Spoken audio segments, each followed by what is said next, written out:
নমস্কার প্রিয় ছাত্রছাত্রীরা, ডাব্লিউ ম্যাথ ক্লাসে তোমাদের সকলকে স্বাগত। তোমরা যারা এবছর 2024 মাধ্যমিক পরীক্ষা দেবে তোমাদের সকলকে শুভেচ্ছা জানাই। আজ আমি তোমাদের এবিটিএ টেস্ট পেপার থেকে বেঙ্গলি সাবজেক্টের 9 নম্বর পেজের যে 1 নম্বরের প্রশ্নগুলো আছে সেগুলো আমি সব সলভ করিয়ে দেবো। এর আগে আমি তোমাদের অন্যান্য সাবজেক্টের যে টেস্ট পেপার সলভের উপর ভিডিওগুলো ছেড়েছি, সেই ভিডিওগুলো তোমরা যারা দেখোনি ডেসক্রিপশন বক্সে দেওয়া প্লেলিস্টের লিঙ্ক থেকে দেখে নিও। তো চলো দেখো, বাংলার 9 নম্বর পেজের প্রথম যে কোশ্চেনটা আছে, তপনের সম্পূর্ণ নাম কি ছিল? তো এখানে অ্যান্সার হয়ে যাবে কয়েকটা, শ্রী তপন কুমার রায়। নেক্সট 1.2 যে কোশ্চেনটা আছে, তাদেরও বুক ভরে গেল।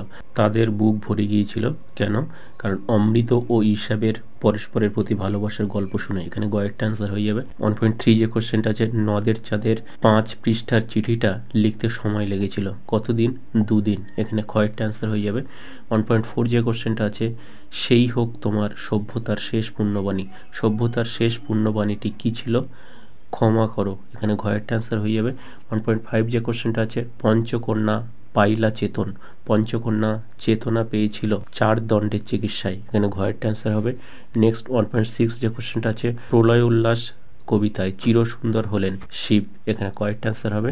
1.7 যে কোশ্চেনটা আছে, বাবু উইল ডাইভার্স কথাটি বলেছেন লর্ড কার্জন। কয়েকটা অ্যান্সার হয়ে যাবে। 1.8 যে কোশ্চেনটা আছে, লেখার পাত বলতে বোঝানো হয়েছে কলা পাতাকে। এখানে কয়েকটা অ্যান্সার হয়ে যাবে।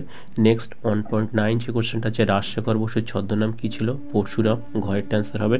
নেক্সট, যে কর্তা অন্যকে দিয়ে ক্রিয়া সম্পাদন করে তাকে বলে প্রযোজক কর্তা। এখানে কয়েকটা অ্যান্সার হয়ে যাবে। এরপরে 1.11 যে কোশ্চেনটা আছে, বাংলায় বিভক্তি প্রধান কারক হলো 6টা। তো এখানে কর্তৃকর্ম অপাদান আছে, মানে সবগুলি অ্যান্সার হয়ে যাবে ঘয়েরটা। এরপরে আছে 1.12, সংযোজক অব্যয়ের ব্যবহার দেখা যায় যে সমাসে, সেটি হলো দ্বন্দ্ব সমাস। এখানে কয়েকটা অ্যান্সার হবে। নেক্সট 1.13 যে কোশ্চেনটা আছে, চুলোচুলি যে সমাসের উদাহরণ তা হলো ব্যতিহার বহুব্রী। কয়েকটা অ্যান্সার হবে। 1.14 যে কোশ্চেনটা আছে, সেখানে ছড়িয়ে রইল কাঠ কয়লা। রেখাঙ্কিত পথটি যে সমাসের উদাহরণ, অর্থাৎ কাঠ কয়লা দ্বন্দ্ব সমাসের উদাহরণ। 1.15 যে কোশ্চেনটা আছে, মা যখন দেখলেন জামাটা ছিঁড়েছে উনি ভুরু কুচকালেন কিন্তু মাপ করে দিলেন। গঠনগত দিক দিয়ে বাক্যটির শ্রেণী নির্ণয় করো। এই বাক্যটি একটি মিশ্র বাক্য। তো এখানে ঘয়েরটা অ্যান্সার হবে। নেক্সট 1.16 যে কোশ্চেনটা আছে, কোনটি কর্ম কর্তৃবাচ্যের দৃষ্টান্ত? শাঁখ বাজে। কয়েকটা অ্যান্সার হয়ে যাবে। 1.17 যে কোশ্চেনটা আছে, ধ্বংস দেখে ভয় কেন তোর? কোন প্রকারের বাচ্যের উদাহরণ? এটি ভাব বাচ্যের উদাহরণ। এখানে গয়েরটা অ্যান্সার হবে। এরপরে চলে এসে 2 দাগ। এখানে 2.1 এর প্রথম যে কোশ্চেনটা আছে, কিন্তু পারিবে কি? কি পারার কথা বলা হয়েছে? অ্যান্সারটা দেখে নাও। ব্রিজটা ভাসিয়ে এবং দুপাশে মানুষের তৈরি বাঁধ ভেঙে ফেলে নদীর নিজের গতিপথ করে নেওয়ার কথা এখানে বলা হয়েছে। নেক্সট 2.1.2, উনি ঘোষণা করলেন। কে কি ঘোষণা করেছিলেন? অ্যান্সারটা দেখো। অমৃত ও ঈশাবের জামা বদলের ঘটনার কথা গ্রাম প্রধানের কানে গেলে তিনি অমৃতকে অদল আর ঈশাবকে বদল বলে ডাকার কথা ঘোষণা করলেন। এরপরে 2.1.3 যে কোশ্চেনটা আছে, ভামো যাত্রায় ট্রেনে অপূর্ব এর সঙ্গী কে কে হয়েছিল? অ্যান্সারটা দেখে নাও। একজন আবদালি এবং একজন অফিসের ব্রাহ্মণ পেয়াদা অপূর্ব সঙ্গী হয়েছিল। নেক্সট 2.1.4, আপনি তাহলে সত্যিই বের হয়েছিলেন। কার মনে এই প্রশ্ন জেগেছিল? ভবতোষের মনে এই প্রশ্ন জেগেছিল। নেক্সট 2.1.5, নতুন মেশোকে দেখে জানলো সেটা কি? জানার কথা বলা হয়েছে। অ্যান্সারটা দেখো। সাধারণ মানুষও যে গল্প লিখতে পারে এ কথা তপনের জানা ছিল না, নতুন মেশোকে দেখে এটা সে জানলো। নেক্সট চলে এসো 2.2, প্রথম যে কোশ্চেনটা আছে, সব চূর্ণ হয়ে গেল, জ্বলে গেল আগুনে। সব কি কি? দেখো এখানে সব বলতে কবির মিষ্টি বাড়ির ঝুলন্ত বিছানা, ছড়ানো করতলের মতো পাতাযুক্ত গোলাপি গাছ, চিমনি এবং প্রাচীন জল তরঙ্গের কথা বলা হয়েছে।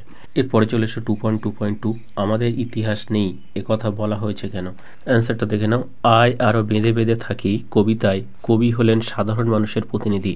সাধারণ মানুষ কোনোদিনই ইতিহাসে স্থান পায় না, তাই কবি একথা বলেছেন।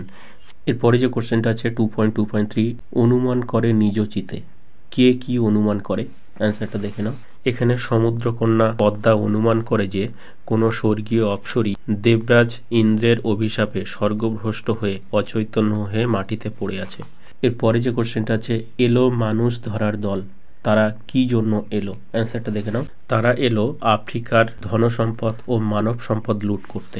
এরপরে যে কোশ্চেনটা আছে 2.2.5, এ কলঙ্ক পিত। কোন কলঙ্কের কথা বলা হয়েছে?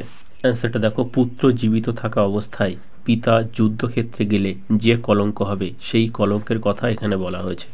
এরপরে চলে এসো 2.3। প্রথম যে কোশ্চেনটা আছে, বাংলা জ্যামিতি পড়তে হয়েছিল, কার লেখা জ্যামিতির কথা বলা হয়েছে? ব্রহ্মমোহন মল্লিকের জ্যামিতির কথা বলা হয়েছে।